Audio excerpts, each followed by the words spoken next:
ভিক্ষুক রাস্তা দিয়া যায় আর জমিদারের পুত্রবধূও যায়।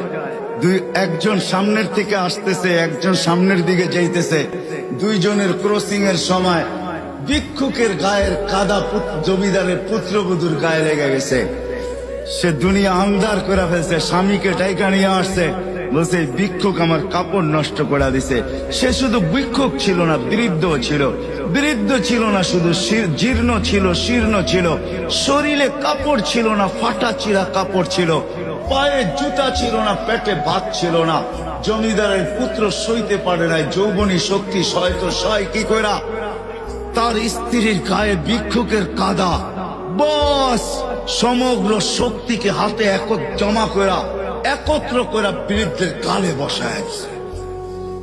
বৃদ্ধ কিচ্ছু বলে নাই, শুধু উপরের দিকে তাকায় দুই তিনটা শব্দ উচ্চারণ করছেন। শব্দগুলা হলো ইয়া মাল্লাহ তারা হলো ওয়ুন, ও আল্লাহ তোকে চোখে দেখা যায় না। ও তারা কুল্লা শাই, তুই সব দেখিস। ফারা তারা মা বি, তুই কি দেখিস না আমার সাথে কি ঘটতেছে, এটা কি দেখিস না? বলতে দেরি যুবক, মরতে দেরি হয় নাই। জমিদার চলে আসছে, প্রতিশোধ নিবে। বৃদ্ধের একদিকে মুস্কি হাসি, একদিকে বলতেছে প্রেমের খেলা এমনই হয়। জিজ্ঞাসা করছে কিসের প্রেমের খেলা রে? বলছে ওর প্রেমিকার গায়ে আমার কাদা লাগছে, পায়ের কাদা লাগছে, ও সইতে পারে নাই। যৌবনী শক্তি দিয়ে আমার বৃদ্ধ গালে বসায় দিছে। আমাকেও একজন ভালোবাসে, সেও সইতে পারে না, সেও সইতে পারে না। ও তো থাপ্পড় দিয়া খেলতো, সে জান নিয়ে নিছে, জান।